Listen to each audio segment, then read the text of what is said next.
नमस्कार दोस्तों, स्वागत है आप सभी का मेरे YouTube चैनल गुरुदेव एस्ट्रोलॉजी में। तो तुला राशि वालों, दोस्तों पिछले 9 सालों से आपके सर पर है इस देवी का हाथ जो जीवन की हर परिस्थिति में आपकी रक्षा कर रही है, आपको सफल बना रही है, आपके घर में शांति प्रदान करती है, सुख समृद्धि प्रदान करती है। लेकिन अगर आपने यह 3 गलतियां कर दी तो यह देवी आपसे रूठ जाएगी और कभी भी आप सफलता की सूरत नहीं देख पाओगे। वीडियो अंत तक देखें, सारी जानकारी वीडियो में प्रदान की है। सबसे पहले सच्चे मातृभक्त इस वीडियो को लाइक करके कमेंट बॉक्स में जय माता दी जरूर लिखें। आपको बता दें कि इस दुनिया में हर इंसान इतना भाग्यशाली नहीं होता है जितना कि आप हैं, क्योंकि हर एक इंसान के जीवन में इस प्रकार की सुंदर घड़ियां नहीं आ पाती हैं। लोग जीवन भर मेहनत करते हैं, प्रयास करते रहते हैं और कामयाबी कभी छू भी नहीं पाते हैं, क्योंकि उनके जीवन में कभी शुभ घड़ी आती ही नहीं है, और यदि आ भी जाती है तो वह जातक उस शुभ घड़ी से अनजान रहते हैं और वह कब आकर गुजर जाती है और उनका जीवन ज्यों का त्यों बना रहता है, उन्हें इस बात का एहसास तक नहीं होता है। तो दोस्तों, ऐसे में आप बेहद ही सौभाग्यशाली हैं कि आपको कम से कम कोई ज्ञान देने वाला तो है। कम से कम आपको आने वाली इन शुभ घड़ियों के बारे में पहले से ज्ञान तो मिल ही जाता है, या फिर यूं कह सकते हैं कि आपके कर्मों का फल ही अब आपको मिलने जा रहा है और आपने जानबूझकर अपने जीवन काल में आज तक कभी किसी को कष्ट दिए नहीं हैं। उल्टा हुआ यही है कि दूसरों को खुश करने के चक्कर में आप कई बार दुखी हो गए हैं, परेशान हो गए हैं। लोगों ने चाहे भले ही आपकी भावनाओं की कद्र ना की हो, लेकिन दोस्तों, भगवान की नजरों से कुछ भी छुप नहीं सकता है। भगवान आंखों से नहीं देखते, भाव से देखते हैं, और वे आपके हृदय को और आपके भाव को अच्छी तरह से जानते हैं। शायद इसी वजह से आपके जीवन काल में अब इतनी शुभ घड़ी आने वाली है। देवी का आशीर्वाद आपको प्राप्त होने वाला है, जिससे अब आपके सारे दुख तकलीफ दूर हो जाएंगे और आपका जीवन सुंदर और फूलों की तरह महकने वाला है। तो ऐसे में आपके लिए आवश्यक यह है कि आप इस दिव्य शक्ति के द्वारा दिए गए संकेतों को पहचान लें, क्योंकि यहीं पर तो वह चाबी छुपी हुई है जहां से आपके भाग्य का रास्ता खुलेगा। जब आप पहचान ही नहीं पाएंगे कि आपके आसपास कौन घूम रहा है, कौन सी देवी घूम रही है, तो फिर आप उस देवी से किस प्रकार संपर्क साधेंगे, किस प्रकार उस देवी को प्रसन्न करेंगे, क्योंकि यूं ही अंदाजा लगा लेने मात्र से कार्य नहीं बन जाते। दोस्तों, हमें सटीक ज्ञान होना आवश्यक है, तो ध्यान से सुनो। अब हम जो आपको बताने जा रहे हैं वही है आपके जीवन का सबसे महत्वपूर्ण ज्ञान, जिन्हें दोस्तों हम आपको संकेतों के बारे में बताने जा रहे हैं। दोस्तों, हम आपको पहले भी अपने कई वीडियो में यह बता चुके हैं कि जब भी देवी देवता हमसे संपर्क साधने की कोशिश करते हैं तो वे संकेतों की भाषा में बात करते हैं। जी हां दोस्तों, याद रखें, देवी देवताओं की भाषा सांकेतिक होती है और हमें इन संकेतों को पकड़ना पड़ता है, समझना पड़ता है। तो अब ध्यान से सुनिए कौन से हैं वो संकेत। तो दोस्तों, सबसे पहला संकेत यह होगा कि ये देवी आपको स्वप्न के माध्यम से संपर्क करने की कोशिश करेंगी। जी हां दोस्तों, पहला संकेत यह है कि आपको नींद बहुत गहरी आएगी और ब्रह्म मुहूर्त में आपकी आंख अचानक खुल जाएगी। लेकिन हर 2-4 दिन के अंतर से आपको एक सपना ऐसा आ सकता है जिसमें देवी के स्वरूप का या फिर देवी के किसी प्रतीक का आपको दर्शन हो सकता है। घर में पूजा करने का अर्थ है घर में सकारात्मक ऊर्जा का प्रसार करना। ऐसा माना जाता है कि पूजा करने से न सिर्फ मन को शांति मिलती है, बल्कि घर का वातावरण भी अच्छा रहता है। क्या आप जानते हैं, अपने इष्ट देव को याद करने के अलावा आपको अपने कुलदेवता की भी पूजा करनी चाहिए। घर में कुलदेवता और कुलदेवी की पूजा करने से शांति का माहौल रहता है। जी हां साथियों, एक हमारे जानने वाले जातक हैं। उन्होंने हमको बताया कि उन्हें लाल कपड़ों में एक महिला अक्सर सपने में दिखाई दिया करती है। लाल कपड़ों में किसी महिला का दिखाई देना जो कि पूर्ण रूप से श्रृंगार किए हुए थी, बहुत ही सुंदर दिखाई दे रही थी, और उस महिला को देखकर पता नहीं क्यों एक अजीब सा मातृत्व का भाव उत्पन्न हो रहा था, और ऐसा लग रहा था जैसे कि बड़ा ही जीवन में शांति और सुकून का एहसास आ गया है, और यह सपने की बात है। दोस्तों, जब ऐसा सपना उन्हें अक्सर बार बार आया तो उन्होंने हमसे संपर्क साधा तो हमने उन्हें बताया कि तुम्हारे ऊपर एक देवी की विशेष कृपा होने वाली है। कौन सी थी वो देवी? हमने उन्हें विस्तार से सारी जानकारी दी और उन्होंने कुछ गुप्त उपाय और साधना की और आज उनका जीवन पूर्ण रूप से बदल गया है। तो दोस्तों, स्वप्न को आप हल्के में न लें। स्वप्न एक ऐसी प्रक्रिया है जब इंसान इस मृत्यु लोक को छोड़कर किसी ऐसे लोक में चला जाता है जहां पर वह सीधे देवताओं से संपर्क में रहता है या फिर पवित्र पूर्वजों के संपर्क में आ जाता है। अब इसमें समझने वाली बात यह है कि जो सपने किसी विशेष उद्देश्य के साथ हमारे साथ घटित होते हैं, उन सपनों को हम कभी भूल नहीं पाते हैं। वे हमें पूरे के पूरे याद रहते हैं। अक्सर सपनों के साथ यही होता है कि आप जब सुबह सोकर जागते हैं तो थोड़ी देर तक तो आपको सपना याद रहता है, उसके बाद आप उसे पूरी तरह से भूल जाते हैं।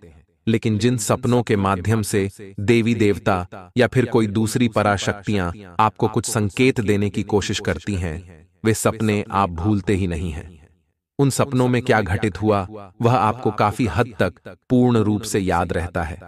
थोड़े बहुत आंशिक रूप से आप भूल जाएंगे, लेकिन पूरा सपना आपको याद रहेगा। यही इस बात का प्रमाण होता है कि दैवीय शक्तियां आपसे संपर्क करके कुछ कहना चाहती हैं, कुछ बताना चाहती हैं। अब सुनिए दूसरा संकेत। दूसरा संकेत यह है कि आपके जीवन में जो भी मुसीबतें हैं, जो भी परेशानियां हैं या फिर कोई नई बड़ी मुसीबत या परेशानी आएगी, आप उस मुसीबत या परेशानी से साफ साफ बचकर निकल जाएंगे।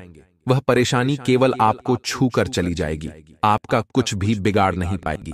दोस्तों, जैसे मानकर चलिए कि कोई दुर्घटना होती है, एक्सीडेंट होता है, किसी गाड़ी को कोई इंसान चला रहा होता है या उसमें बैठा होता है, तो दुर्घटना में वह गाड़ी पूर्ण रूप से टूट जाती है, उसका पूर्ण रूप से विनाश हो जाता है, परंतु बैठे हुए का या फिर चलाने वाले व्यक्ति का बाल भी बांका नहीं होता है।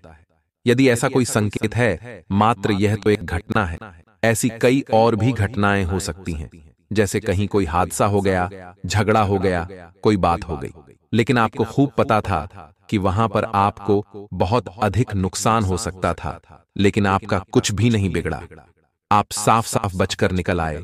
इसका स्पष्ट प्रमाण है कि आप दैवी शक्ति की शरण में हैं और आपके आसपास एक रक्षा कवच तैयार हो चुका है जो कि आपकी रक्षा कर रहा है। यह दैवी शक्ति का आपके आसपास होने का एक बहुत ही पुख्ता प्रमाण है। दोस्तों, अब तीसरा संकेत ध्यान से सुनिए। दोस्तों, अक्सर आपको मंदिर की घंटियां सुनाई देंगी। अक्सर आपको आसपास खुशबू होने का एहसास हो जाएगा, चाहे आसपास कोई भी खुशबूदार चीज मौजूद ना हो, जैसे अगरबत्ती या फूल पत्तियां कुछ भी ना हो, फिर भी आपको बढ़िया सुगंधित फूलों की खुशबू होने का एहसास होगा और थोड़ी ही देर में यह एहसास चला भी जाएगा। कभी कभी आपके रोंगटे अचानक से खड़े हो जाएंगे और कभी कभी आपको मंदिर की घंटियां या फिर संघ के बजने की ध्वनि अचानक से सुनाई देने लगेगी। अब चाहे समय कोई भी हो, दिन का समय हो, दोपहर का समय हो, सुबह शाम रात का कोई भी समय हो, ये घटनाएं आपके साथ अक्सर घटित होती रहेंगी, जो यह दर्शाते हैं कि आपके ऊपर जरूर किसी देवी का हाथ है। अब पिछले कुछ दिनों में, यानी कि 5 से 6 दिनों में, आपके जीवन काल में इनमें से कौन से विशेष संकेत या घटनाएं घटी हैं। यदि आपके जीवन में इनमें से कोई एक घटना भी घट जाती है, तो आप समझ जाना सारी घटनाएं तो आपके जीवन में नहीं घटेंगी। दोस्तों, यह तो बहुत ही अवास्तविक और बेतुकी बात होगी कि सारी घटनाएं आपके ही साथ घट जाएंगी। लेकिन दोस्तों, इन सारी घटनाओं में से, सारे संकेतों में से 1-2 संकेत आपको अवश्य ही प्राप्त हुए होंगे।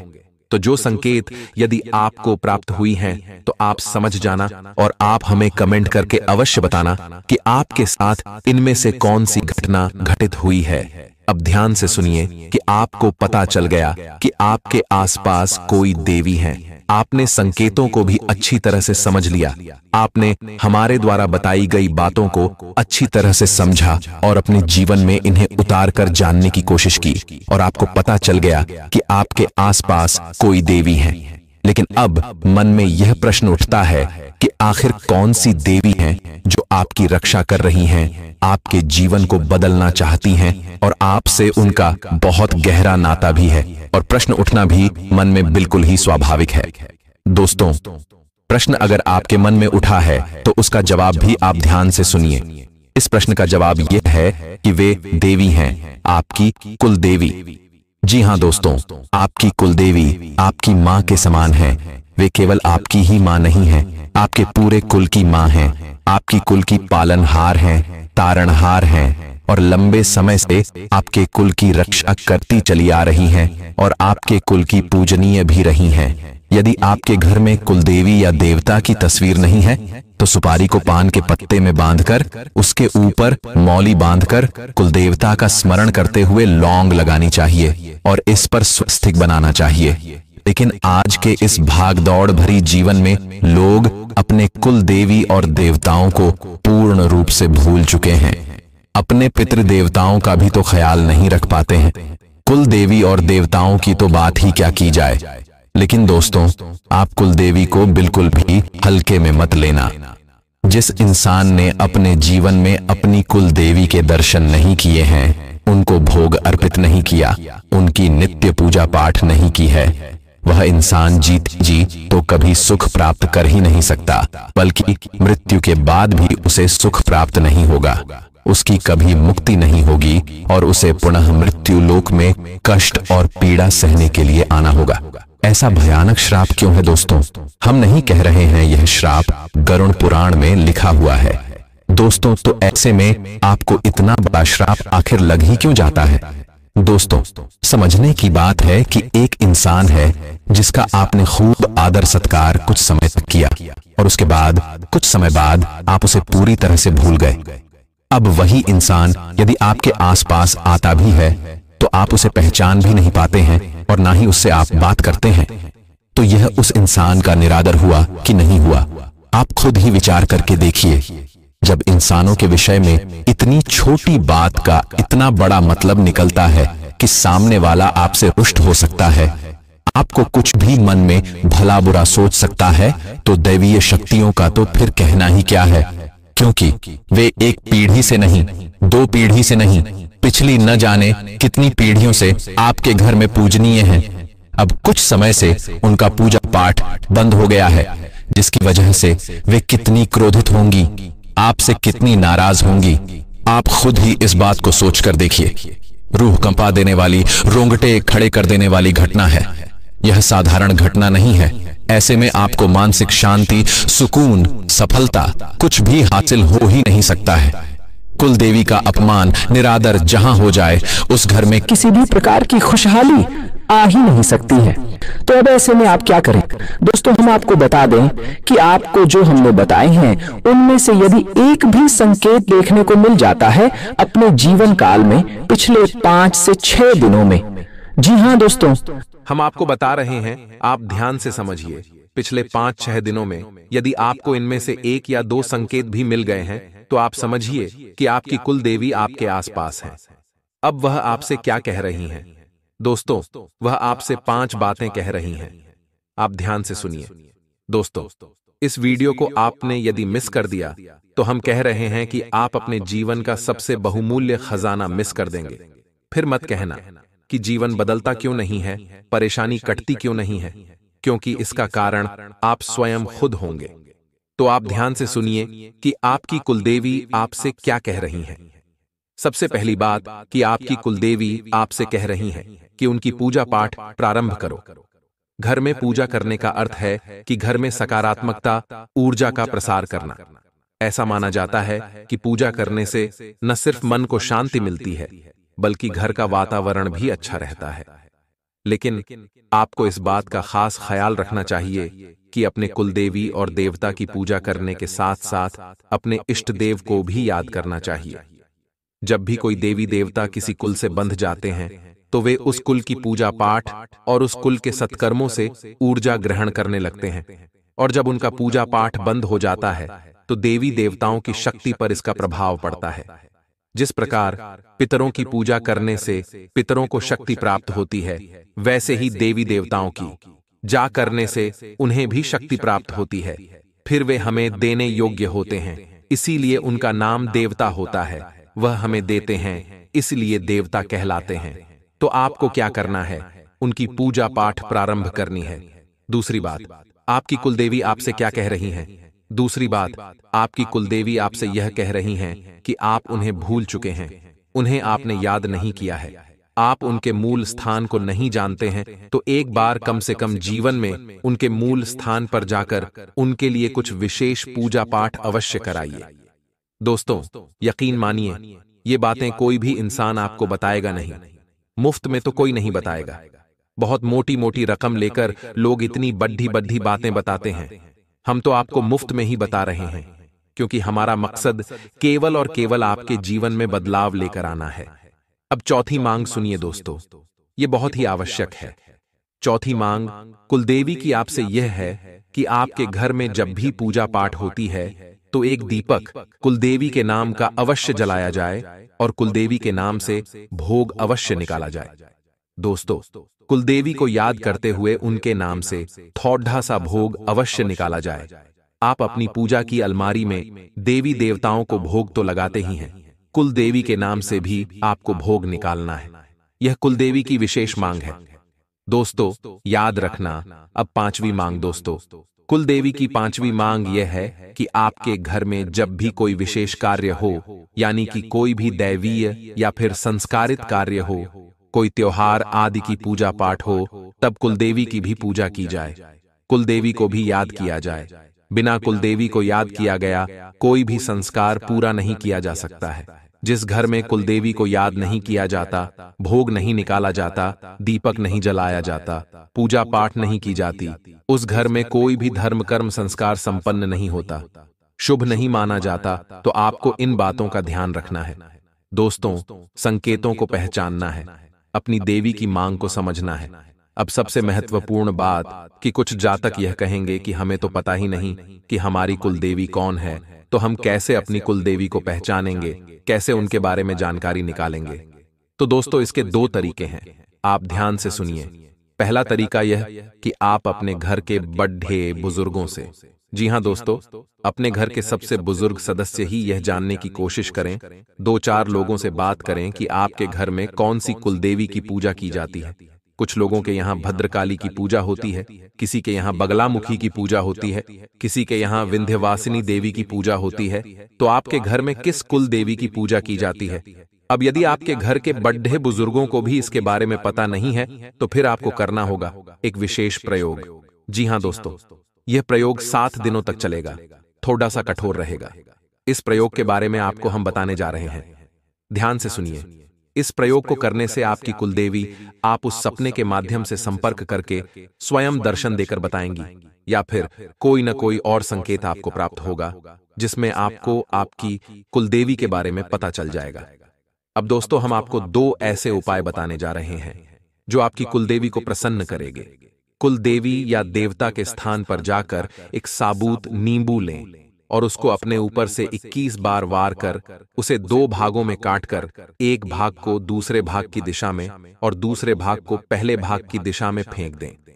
इसके बाद कुलदेवी या देवता से क्षमा मांगकर वहां अच्छे से पूजा पाठ करें या करवाएं और सभी को दान दक्षिणा दें।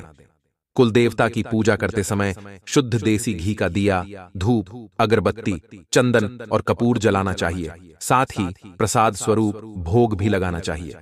कुलदेवता को चंदन और चावल का टीका अर्पण करते समय ध्यान रखें कि टूटे हुए या खंडित चावल ना हो। कुलदेवता को हल्दी में लिपटे पीले चावल पानी में भिगोकर अर्पण करना शुभ माना जाता है। पूजा के समय पान के पत्ते का बहुत महत्व है, जिसके साथ सुपारी, लौंग, इलायची और गुलकंद भी अर्पण करना चाहिए। कुलदेवी या देवता को पुष्प चढ़ाते हुए आपको इन्हें पानी में अच्छी तरह से धोना चाहिए। सभी देवी देवताओं की पूजा जिस तरह सुबह शाम की जाती है, उसी तरह कुलदेवी और देवता की पूजा भी दीपक जलाकर करनी चाहिए।